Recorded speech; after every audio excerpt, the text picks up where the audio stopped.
Thousands of mutual funds हैं। आप देख ही रहे हो कि कितनी ज़्यादा मार्केट वॉलेटाइल चल रही है।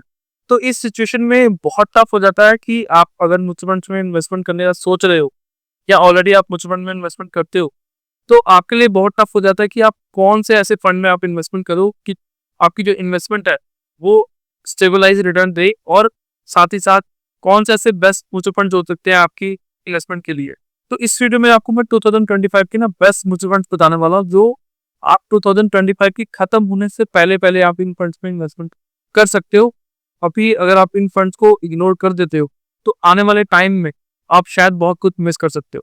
मैं यहाँ पे आपको कोई इन्वेस्टमेंट एडवाइस देने नहीं आया हूँ, बस आपको बेस्ट म्यूचुअल फंड्स बताने वाला हूँ हर कैटेगरी के। लार्ज कैप कैटेगरी का बेस्ट फंड कौन सा है, मिड कैप कैटेगरी का बेस्ट फंड कौन सा है, स्मॉल कैप कैटेगरी का बेस्ट फंड कौन।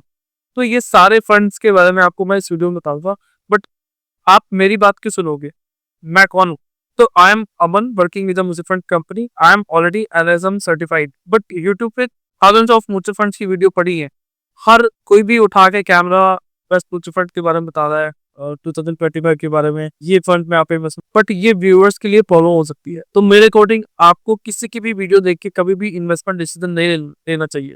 मैं आपको ये भी कह रहा हूँ कि आप मेरी वीडियो भी देख के आप कभी भी इन्वेस्टमेंट डिसीजन मत लेना। इस वीडियो में जिस भी कंपनी का मैंने नाम लिया हुआ है, जिस भी कंपनी का मैं फंड बताने वाला हूँ, किसी भी कंपनी ने मुझे कोई पैसा नहीं दिया है। तो मेरी वीडियो देख के भी नहीं, किसी की भी वीडियो देख के आप कभी भी इन्वेस्टमेंट मत करना। अपने इन्वेस्टमेंट एडवाइजर से अपनी खुद की रिसर्च, अपनी खुद की रिस्क प्रोफाइल देख के ही इन्वेस्टमेंट करना। बहुत टाइम लगा के, बहुत रिसर्च करके मैंने ये फंड्स शॉर्टलिस्ट किए हैं।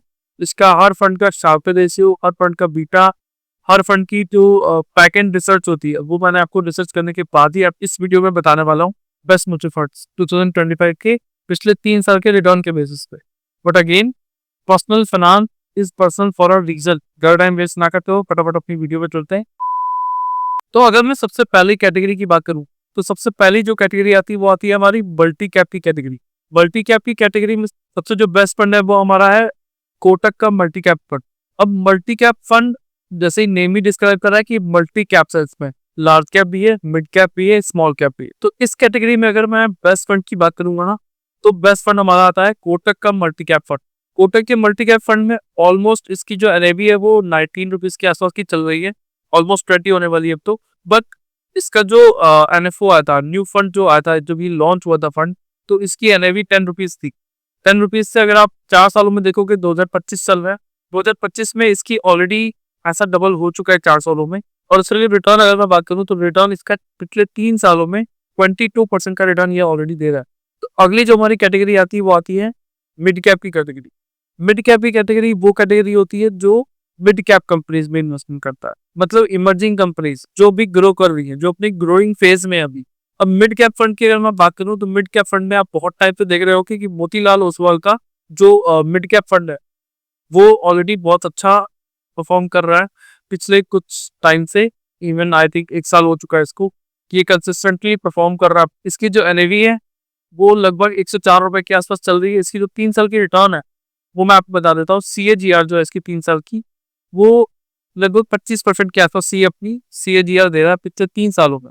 तो अगर किसी को मिड कैप फंड चूज करना है, किसी को कोई फंड समझ में नहीं आ रहा, तो आप इस फंड को भी अपने पोर्टफोलियो में रखने के लिए डिस्कस कर सकते हो इन्वेस्टमेंट एडवाइजर के साथ। ठीक है, अब हमारी जो अगली कैटेगरी आती है वो आती है फ्लेक्सी कैप की कैटेगरी। तो फ्लेक्सी कैप की कैटेगरी में सबसे जो बेस्ट फंड आता है ना वो आता है HDFC का फ्लेक्सी कैप फंड। ये फंड बहुत पुराना है, बहुत टाइम से आपने ऑलरेडी सुन भी रहे होंगे इसके बारे में। तो ये फ्लेक्सी कैप की कैटेगरी सबसे अच्छा परफॉर्म कर रहा है at this point of time. इसकी जो एनएवी है फंड की वो 2049 रुपए की एनएवी चल रही है। 2049 रुपीज की इसकी एक यूनिट मिलेगी आपको अगर आप इन्वेस्टमेंट करते हो इस फंड में। तो उसका जो 3 साल का रिटर्न है वो 23% के आसपास रिटर्न ये ऑलरेडी दे रहा है फंड। तो इस फंड में भी आप अपना इन्वेस्टमेंट कर सकते हो।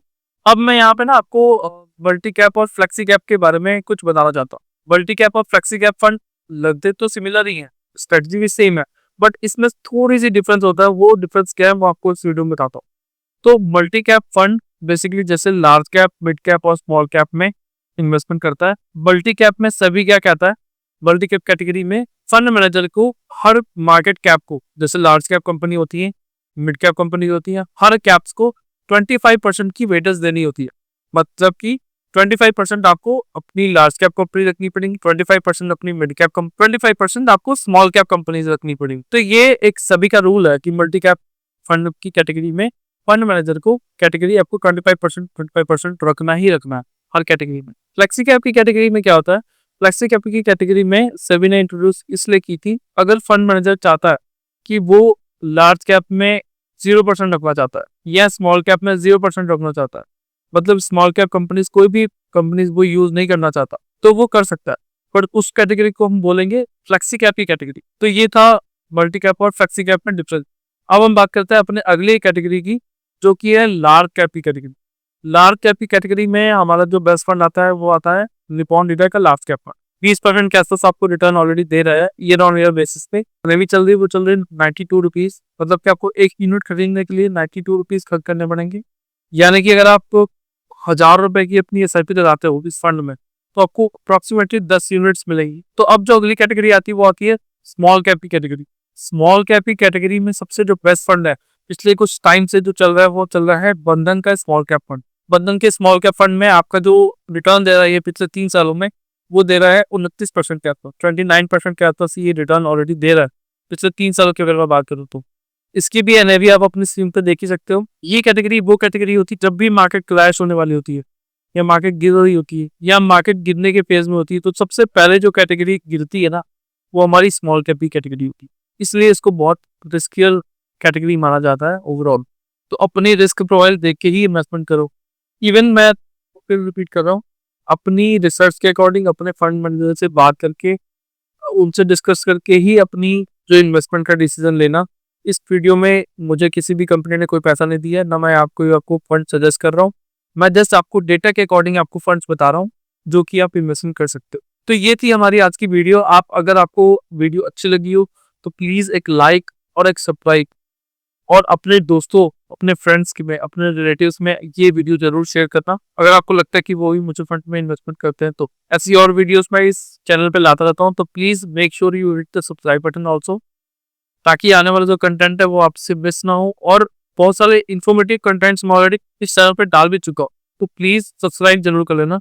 बाकी मिलते हैं नेक्स्ट वीडियो में। Till then